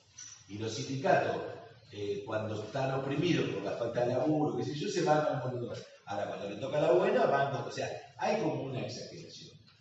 Yo no defiendo ni a Moyano, ni a... Porque ahora, lo que digo es, muchachos, hay que estar arriba del camión 17 horas, Porque a veces dicen, el camionero cobra tanto, y yo que estudié cobro tanto, ¿sí?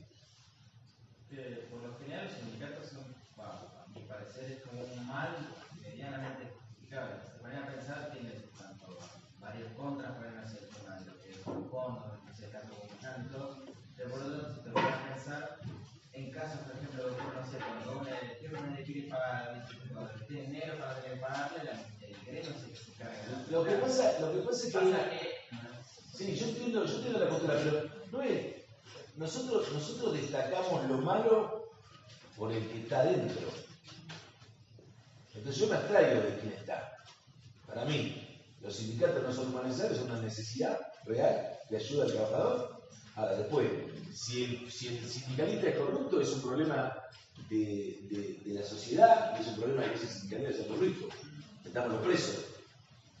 ¿Y cómo lo sacás de ahí? Y pasa Si están hace 50 años, 30 años, ¿cómo sacamos los Está bien, sindicalistas? pero lo que te quiero decir es que primero principal, la asociación civil es una asociación privada. A veces, conceptualmente, ustedes tengan en cuenta lo siguiente. El Estado, en la relación con el sindicato, no se puede meter, porque es una asociación que está formada por los propios trabajadores. Entonces, en definitiva, son los propios trabajadores los que tienen que hacer. Después hay mecanismos que no son los actos.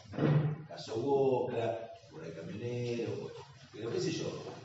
AFSA, después de 33 años, se juntaron los compañeros. Yo te pregunto, ¿por qué no se juntaron hace 25 años? Lo que sí te digo es que lo que yo defiendo es la postura de lo que llevó a esto. Porque, ¿quiénes son los que trabajan en la relación de dependencia? ¿Alguno? ¿Vos y más? Bueno, no importa, son dos. ¿Por qué yo me rebelo contra eso? Porque acá hubo muertos para que los trabajadores tengan los beneficios que tienen. O sea, hay otros compañeros que alguna vez dejaron la vida para eso. O sea, sin entrar en cuestiones de la política o no, derechos que ustedes tienen innatos que tienen que ver con la libertad de expresión, es decir, había chicos de la edad de ustedes que murieron para que ustedes tengan eso. Lo que pasa es que nosotros, el ser humano tiene memoria selectiva. Esto no tiene que ver con ir con una bandera por la vida, pero bueno, siempre hay que pensar que los derechos, por un sistema opresivo que tiene que ver por el capitalismo, por la fuerza, por un montón de cuestiones, siempre hay gente que murió para que nosotros gocemos los derechos que tenemos hoy. Entonces, tirar por la borda todo eso, yo digo, está bien, mirá lo que te digo yo. Hay muchos gremios que pasan lo mismo. Los trabajadores lo primero que te dicen es, pero el gremio no hace nada. ¿Cuántas veces fuiste al gremio? No fui nunca. ¿Sabés lo que no? O no estás afiliado. O no estás afiliado. Entonces, y esto pasa en la cotidiana, cuando los trabajadores tienen problemas, ahí van al sindicato. Pero cuando está todo bien, ¿qué hacen? Se desafilian, y vos para, lo que pasa es que acá hay una cuestión que no se entiende, chicos, es que el sistema de la movilización, de la inconducta, del problema, es lo que trae las soluciones. Nosotros nos quejamos de lo que pasa acá con los sindicatos y las movilizaciones. En Francia son 10 veces peor.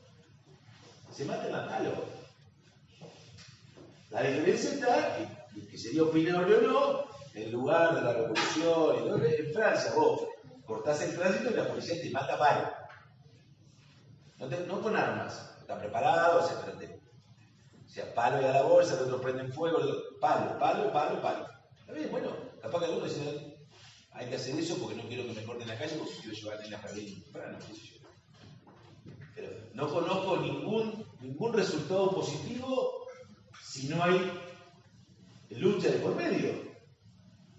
Decime que me querés. No, yo decía, en cierto punto hay veces que hasta la gente que está bajo ese gremio se da cuenta de las cosas que se están haciendo mal, pero de todas formas no sé cómo hace el trabajador para poder sacar al capo que Se moviliza.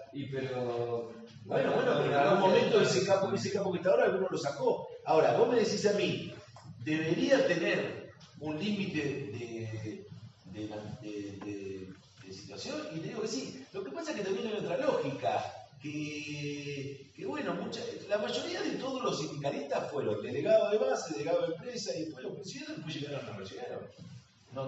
Después yo te podría discutir, ponen a los hijos, sí, bueno, esa es otra cosa que a mí no me divierte. Sí, decime. Sí, con respecto a lo que dice, o sea, si bien, bueno, el caso que vos querés sobre el tema de la corrupción, a largo plazo no te va a beneficiar, de hecho, con contra el jugador, todo lo que es el caso de un gremio,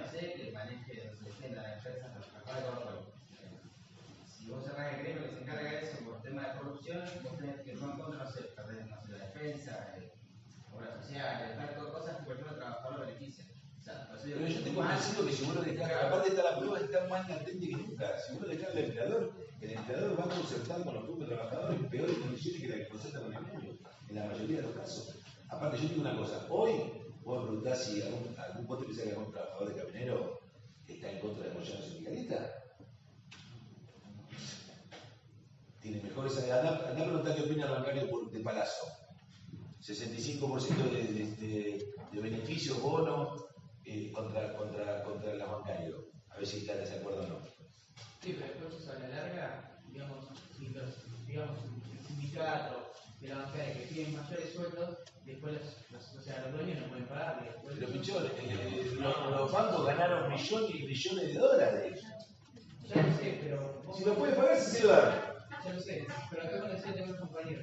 Ya se forma un status quo que decir, bueno, a Moyano y eso, ¿cómo lo sacas? ¿Son mafias? ¿Pero por qué te sacaron? ¿Por qué son mafias? ¿Dónde dicen que son mafias? Por todas las Pero ustedes son abogados, chicos. Yo siempre les digo lo mismo. Ustedes van a ser abogados. Para que alguien diga del otro que es algo, lo tiene que decir un juez. Yo no tengo facultades para decir, esta es una discusión que a mí me cuesta mucho, que es una discusión familiar. No, pues ese es un chorro. Pará, loco, ¿dónde dice que es un chorro? ¿Quién me dijo?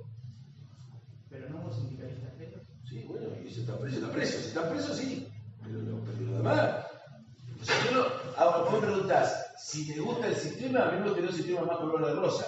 Que esté 4 años, que venga otro, que luche, que vaya bien por los derechos de los trabajadores.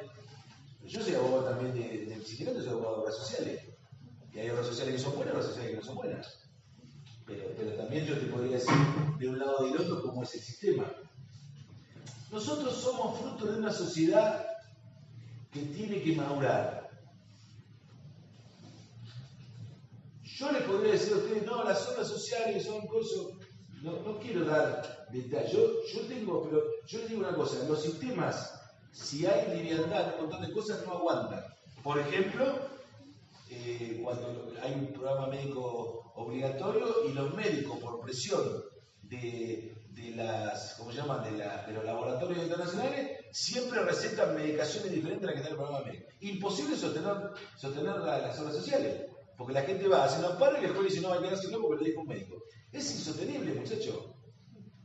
Entonces, no es el sindicalismo, los médicos, los abogados, los políticos, no estamos en una sociedad en donde los niveles de corrupción, según la opinión generalizada, son altos, pero a su vez, en el conjunto, nosotros no hacemos nada que tenga que ver con mejorar esos pequeños conceptos, porque de las pequeñas corruptelas estamos todos.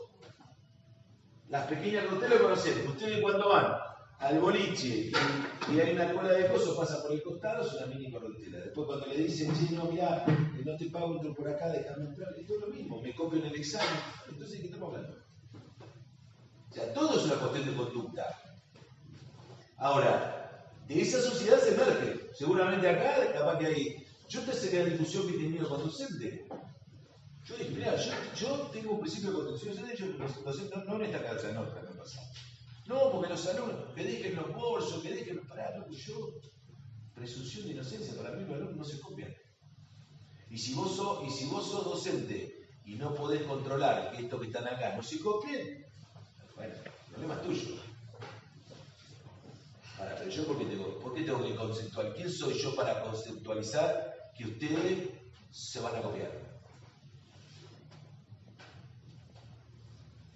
A ustedes les gustaría que yo les diga a ustedes son copiadores, son todos copiones, son todos vagos, todos no estudian. La pregunta, ¿les gustaría que le diga eso? No. Sin embargo, sin sentencia, sin lo que dice un juez, nosotros nos creemos con la posibilidad de decir aquel es chorizo, aquel aquel otro, aquel es corrupta, que sigue siendo. No, yo iba al caso, por ejemplo, de Moyano, porque Moyano tiene 7 causas de corrupción detrás, investigadas por Sí, juez. la buscaste en Google. ¿Tiene sentencia de alguna firme? ¿Tiene No, sentencia? yo estaba buscando eso porque... Pero tiene sentencia firme. Pero Yo te pregunto con el corazón capaz que es culpable. Yo no te estoy diciendo que no. Yo no me defiendo a Moyano, pongamos a Juan Pérez. A Juan Pérez. Yo lo que digo es si la justicia, porque nosotros tenemos una cuestión que es conceptual. Muchos de ustedes van a ser abogados de la profesión libre y otros van a estar en el Poder Judicial. Yo lo que les digo es lo siguiente: si a mí los jueces tardan 15 años para decirle que un tipo es culpable o no, el problema no es del tipo, el problema es de quien tarda 15 años. Esto casi fue un caos, el quilombo familiar. Cuando salió este chico, escucharon, que al final obtuvo sentencia firme.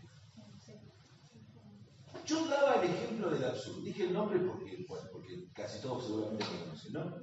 El flaco tuvo la causa en casación 13 años sin sentencia firme. En ese caso especial, que era particular, porque no quiero hablar de las aberraciones que pasaron, en realidad no había cuerpo del delito, ¿no? Debemos ser lo menos desagradable posible, pero estamos hablando de una causa que era pública, ¿no? No había cuerpo del delito, porque se había encendido fuego. Supongamos, yo siempre digo lo mismo, no había sentencia firme. Supongamos en el ejemplo que el tipo tuvo 13 años en la cárcel esperando que la sentencia de casación, después, por supuesto, cuando tomó quilombo, casación dijo, oye, vamos a sacarlo de él, lo sacó, lo confirmó, y ya tiene la sentencia firme y ya se comió 12 años, ya salió por el tipo que tiene que estar. No sé si está preso o está libre. Sí, sí está libre. Pero bueno, cumplió el plazo. Por eso, puedo volver atrás. Está bien, pero la gente dice, no tiene que salir. Bueno, flaco, pero le dieron 15 años. Ah, no, pero si tiene que quedar adentro porque va a ser lo mismo. Pero entonces, ¿qué hacen? Está bien, pero la pregunta es, ¿qué hace la justicia? Si le dieron 15 años, si no, pena de muerte. Pero yo digo, el ejemplo del absurdo tiene que ver con lo. ¿Qué pasa si mañana aparece un video donde aparece Juan Pérez viendo que Cuchara estaba tirado ahí, muerto de la palapa, como definitivamente estaba, y en realidad el que la mata y el que la prende fuego son, y aparece un video. 15 años después. ¿Qué pasa? Pregunto a ustedes. Sí, pero estuvo 14 años adentro. Ha pasado casos así. Millones. Un yanqui que estuvo como casi 30 años preso. Millones. Entonces la exigencia tiene que ver con el alguna vez Melan, si me acuerdo, no me acuerdo, es una película vieja del año 65, se llama El crimen de la española, que tiene que ver con eso. Que en aquella época del franquismo, a los dos que lo acusan, los torturan, llega un momento que los tipos, viste, a los dos dicen, no, en realidad lo mató aquel. Había desaparecido un muchachito en aquel momento, entiéndanme la licencia, se llamaba como el tontito del pueblo, era un pueblo chiquito, había desaparecido. Entonces lo acusaban a dos que lo habían matado. Lo torturaron, pero aparte, claro, llegó un momento que lo torturaban tanto, que viste, los flacos dicen, che, no, sí, fue el otro, y lo enterró. O sea, empezaron a inventar una historia real, lo termina condenando a los dos. Y la película termina que un flaco se va del coche y resulta que, claro, un pueblo medio cosa aparece Juancito, que había desaparecido durante la maleta. No, me fui, me perdí, estuve en otro pueblo, ahora estoy volviendo para casa. Ahí, es un absurdo, pero la lógica es esa. Entonces, ¿cuál era nuestro cuestionamiento? Los seres de derechos humanos. Lo que está mal es que un tipo esté 14 años sin sentencia firme. Para todos, para él, para la familia, para el sistema, para lo que fuera. Ahora, cualquier delito que cometa, hoy no saldría, porque bueno, es un femicidio y hay otras cosas, pero bueno, le dieron 18 años. El tipo cumple los 18 años, cumple los 15 años. La gente no quiere que salga el común de la gente. Entonces, ¿qué hacemos? ¿Matamos? Le pregunto a usted. Está bien, pero No, digo, lo que te quiero decir es que entonces modifiquemos la Constitución. Digamos que las cárceles no son para la rehabilitación. Bueno, igual también es una realidad que es un caso muy especial. Bueno, pero damos el caso, pero pará, demos otros casos igual. Lo que digo es, la condena es condena, pero aparte nosotros condenamos de acuerdo a las cosas que pasan. Hay muchos problemas que son de, si se quiere, de necesidad de una respuesta más rápida. Todos son de sí, algunos con mayor urgencia todavía, y que ponen artículo 5 de la Constitución, que dan respuestas rápidas y no solucionan nada tampoco. O sea, es una cuestión sistemática. Lo que pasa es que acá hay un problema que nosotros hablábamos hoy de los poderes. el único poder intocable, real, que existe es el poder judicial. Eso es lo que digo yo. Porque a ver, el compromiso, y esto lo hablo con amigos que son jueces, el compromiso de la justicia para con la sociedad es muy diferente. Porque vos hablas, vos decís, está bien, a mí me tocó ser secretario de gobierno, mañana hiciste un mal laburo, la gente no te vuelve a tener que ir a tu casa, suponete.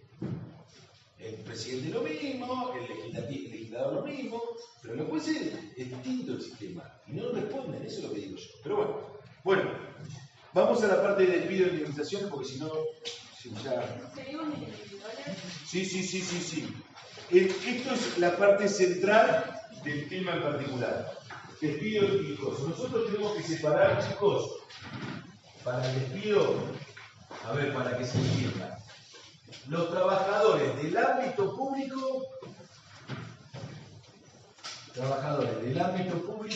esto que hablábamos hoy, empleados públicos, ¿cómo? Del derecho privado. Siga leyéndolo cualquier compañero. Del ámbito privado. ¿Quién tiene para leer el artículo? Si no, es la misma. ¿Lo digo? Protección contra el despido arbitrario, estabilidad del empleado público, organización sindical libre y democrática, reconocida por la simple inscripción en registro especial. Queda garantizado a los gremios completar convenios. Bueno, la parte del despido, protección contra el despido arbitrario. Bien. ¿Y después qué dice? Antes.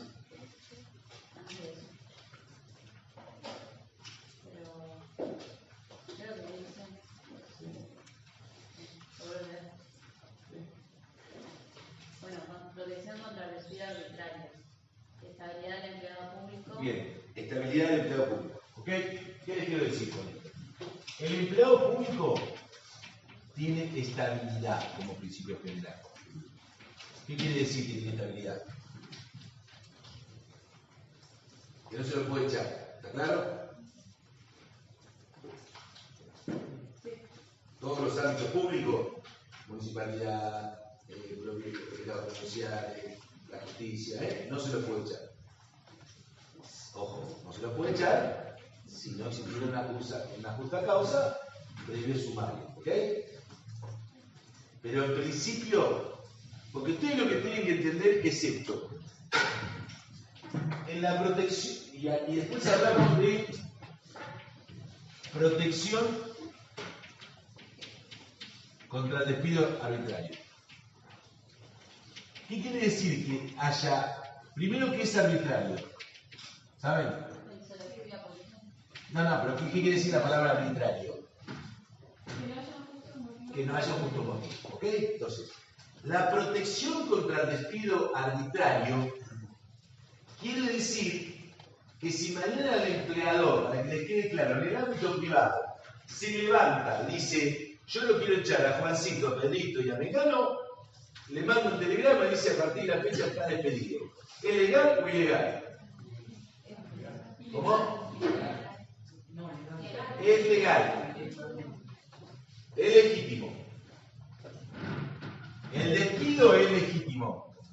La protección contra el despido arbitrario, ¿cuál es? La indemnización. ¿Hasta acá estamos claros? Viene un intendente, se va a Gaia, entra Pepito Flores, viene y echa 400 empleados públicos. ¿Es legal? No es legal. ¿Por qué? Porque tienen estabilidad. Igual lo puede hacer. Lo que pasa es que es muy fácil para la justicia y lo vuelve a ordenar a la incorporación criminal. Como pasó con la pantalla. ¿Usted se monte, no? Sí. ¿Te parece que nunca existe nada? ¿Intendente también? Esa es la misión nuestra, la que hacemos el bueno y que no voto. Bueno, sí, era parecido. No era tan lineal. No entendí bien, porque tengo un amigo que llegaba de casa, pero no entendí bien. Pero bueno. Algunos sí y otros no, digamos.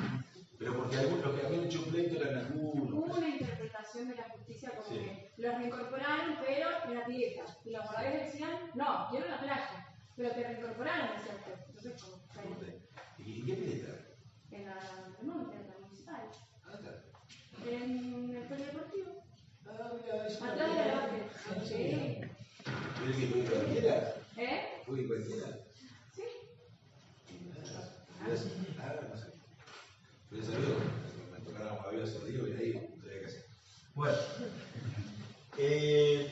Entonces, en el ámbito público no hay una protección contra el despido arbitrario porque no se puede despedir arbitrariamente. Entonces, ¿se entiende acá, esto que está acá? ¿Se entiende en el ámbito público? Cuando yo le pregunto, ¿qué pasa con el abuelo? Tiene estabilidad. Solo puede ser despedido pidiendo justa causa, con un juicio normal, etc. ¿Está claro esto? Lo borramos. Bueno. Ahora bien, porque esta pregunta de examen siempre la responden mal. En el ámbito privado, el despido es un hecho legítimo que tiene una consecuencia. El despido arbitrario. Pero es un hecho, es un acto legítimo, en principio. Ya vamos a ver cuáles son las expresiones. ¿Ok? Bien. Entonces, cuando lo que reconoce la Constitución es que cuando vos despedís arbitrariamente a un empleador, la protección es pagar una indemnización. ¿Cómo se paga esa indemnización? Salvo excepciones puntuales de mejoramiento en algunos convenios colectivos, es un mes por cada año de trabajo. Es decir, si el trabajador tiene 10 años, es un mes por cada año de trabajo, la mejor remuneración normal y habitual. Más un mes de... Sí, bueno, eso son otras consecuencias. Como consecuencia del despido, si no dio preaviso, un mes de preaviso, si depende de la antigüedad que tenga, menos 5 años un mes, más de 5 años 2 meses. Pero te queda no es una consecuencia directa del despido, porque él tranquilamente puede dar el preaviso. Sí, es una consecuencia del despido arbitrario, pero lo que te quería decir es que aún en el despido arbitrario,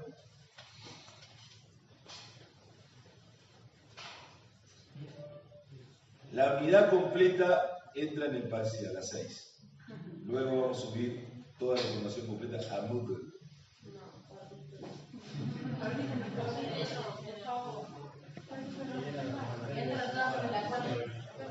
¿Cómo? ¿Por?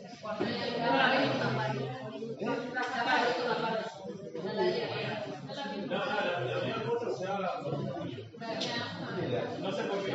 Bueno, no importa, entonces vamos a estar. Sí. ¿Cómo? El sueldo bruto. El sueldo bruto no el salario de bolsillo. Bien, bueno. Con respecto a esto, y que tiene que ver con la lectura que el viernes ahora vamos a ver por arriba, a partir del caso Álvarez con concepto sub, que está en el fallo, que está subido a Moodle, la Corte modificó el criterio que venía sosteniendo y en los casos de despidos discriminatorios,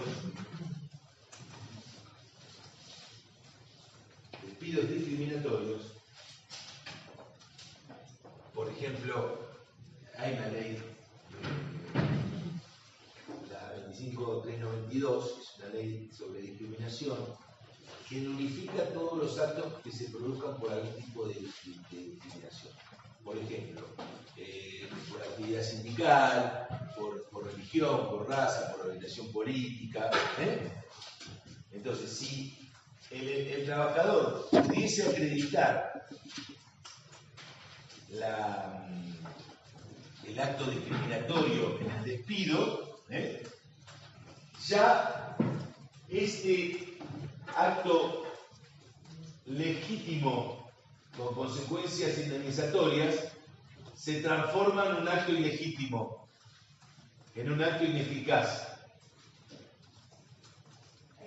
Por ejemplo, mi tía en un caso la echaron por estar embarazada, eso también se pide. Bueno, eso en algún momento, eso tiene doble sanción. Tiene una sanción en la ley de contrato de trabajo Pero hoy, ese caso, si usted me pregunta a mí hoy, podría ser encuadrado un despido discriminatorio y como consecuencia de ello pedir la notificación del despido. Hay que ver si los jueces se lo dan, pero sí podría ser un caso, sí. Sí, sí. Pero bueno, ahí también sí. Lo que pasa es que para el despido por embarazo normalmente se produce en ese interín en que la trabajadora va a contar la buena noticia de que está embarazada y el empleador la echa que notifique fehacientemente el despido. Ahí la dificultad está en probar efectivamente que el empleador sabía que ella estaba embarazada. Profe, Sí. ¿hay alguna chance de que si se te aparece un empleado con uno de estos casos no pueda justificarse un empleo, un Despido? Claro, Sí, porque sí. puedes encuadrar con todos los casos, ¿no? Muy difícil. Sí, básicamente, incluso porque todo esto tiene que ver con varias cuestiones. Primero y principal, lo que vamos originando y ajustando, digamos, esos principios tiene que ver con ese pensamiento que es un pensamiento no incoherente, sino coherente porque ha sucedido. ¿Esto qué pasa? Como con ese mismo planteo empiezan a aparecer tantos casos de discriminación, que en definitiva lo que termina siendo, a medida que van apareciendo más casos, se van acotando cada vez más la prueba. Entonces, los casos más evidentes resulta más difícil probarlo. No los quiero meter en ese tema. Usted diga que la consideración es que el despido se considera ineficaz. Porque acá esto es muy, muy específico del derecho laboral y en algunos casos lo que se exige, según algunos, es demostrar la intencionalidad de la discriminación en parte de la empleada. Es imposible en algunos casos. Pero bueno, el hecho objetivo, esto tiene que ver, a ver, hay situaciones que son objetivas. Por ejemplo, hay una trabajadora en un lugar en donde exige que haya un baño para las mujeres, lo exige por nota y al otro día la echan. Bueno, entonces estoy dando un ejemplo que podría ser un acto de discriminación, no por actividad sindical o lo que fuera. O, no sé, evidentemente, no sé, el tipo odia a los peronistas y echa al único peronista del confieso de un ejemplo que dan. Pero no son tan simples los casos. El caso de Álvarez con Secosur, que si ustedes lo leen, habían despedido, ese reconocimiento de una actividad sindical, habían despedido a Álvarez, que ejercía actividades sindicales dentro de la empresa, y como no tenía personería jurídica, o sea, como no era delegado, no tenía una designación como sindicalista, la empresa lo despide. Y ahí la Corte hace lugar y ordena la reincorporación del pago salario caído. Ese es el problema.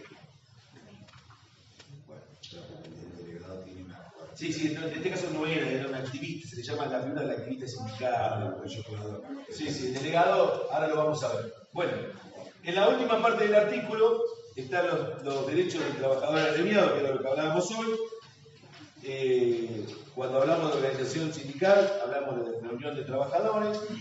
En este caso, lo que le exige la Constitución es el reconocimiento de aquellos sindicatos que tengan simple inscripción gremial. Esto se resuelve en un caso muy fuerte de ATE con el Ministerio, en donde la Corte, porque declara la inconstitucionalidad de uno de los artículos de la Ley 23.551, que es la Ley de Asociaciones Sindicales, la Ley 23.551, que es la Ley de Asociaciones Sindicales, que exigía que el reconocimiento para aquellos sindicatos que tuviesen personería gremial. Es decir, no es lo mismo la inscripción gremial, que es una inscripción que se hace en el Ministerio de Trabajo, por cierto requisito, que la personería gremial, que es un acto mucho más complejo.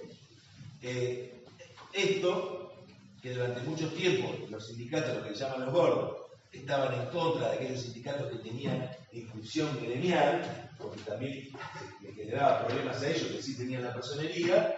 La Corte lo resuelve en la causa ATE con Ministerio. ATE es uno de esos ministerios que tenía inscripción gremial y no tenía personería, donde declara la inconstitucionalidad de esa exigencia, diciendo que la Constitución lo único que exige es la simple inscripción, ¿no? Y a partir de ahí esos gremios comienzan a tener relevancia en por lo menos participar de paritarias. Bueno, con respecto a los convenios colectivos, Como dijimos hoy, esos convenios colectivos pueden fijar condiciones mejores a las fijadas en la ley de contrato de trabajo, se concertan entre las gremiales de trabajadores y las gremiales empresarias, benefician a todos los integrantes de la actividad, a los trabajadores afiliados o no afiliados, a las entidades afiliadas o no afiliadas a esa gremial que participa en la concertación de convenios colectivos. ¿Esto qué quiere decir? Como les decía hoy, si Sutiaga, que es el gremio de agua gaseosa, hace un convenio con la Cámara de Empresas Gaseosas y Coca-Cola no participa, bueno, tiene que participar, es un ejemplo de absoluto. Si Coca-Cola no estuviese en esa Cámara, igual está obligada a cumplir con el convenio. Bien. ¿Sí? ¿Entre quiénes se daban el convenio colectivo? ¿Cómo? ¿Entre quién se da el convenio colectivo? No escuché. ¿Entre quién se da el Gremiales empresarios y gremiales de trabajadores. A las asociaciones de empleadores normalmente se dice gremiales empresarias. La CAME, por ejemplo, eso le doy ejemplo para la CAME, que es la Cámara de Argentina de Comercio, la Asociación de Hoteles, por ejemplo, estoy dando la Federación de Clínicas, de clínicas y para los convenios con sanidad, gremial, o sea, asociaciones de trabajadores y asociaciones de empleadores, digamos, ¿no? O de empresas. ¿Decime? No, y la parte de droguería que se juntan ahora. Sí, la droguería es diferente porque tienen un convenio diferente. Después hay convenios de actividad, por ejemplo, en el rubro sanidad, que eso, las clínicas tienen uno, los hospitales privados tienen otro, droguerías tienen otro, es decir, hay convenios por actividad. Pero bueno, lo importante es que no se pueden concertar por debajo de lo que diga la ley de contrato de trabajo.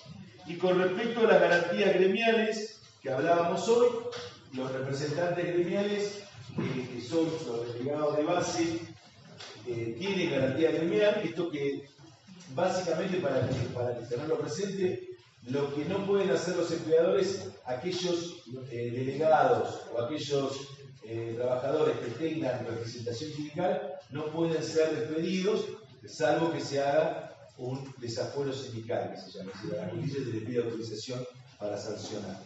Esto tiene que ver con la protección para desarrollar la actividad sindical. ¿Esto qué quiere decir? Si yo tengo un delegado de empresa que se lo nombra y le quiero cambiar el horario, la ley entiende que ese cambio de horario es para entorpecer su actividad sindical. Entonces lo que el trabajador automáticamente le pide, le intima al empleador, y si no cumple, la justicia automáticamente le ordena al empleador que vuelva a las condiciones normales.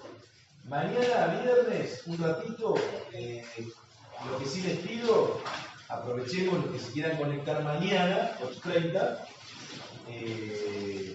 para preguntarme alguna cosita de lo que dicen. ¿Okay?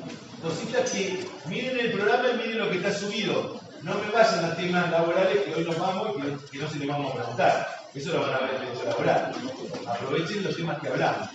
Charlamos sobre monte. ¿Te parece?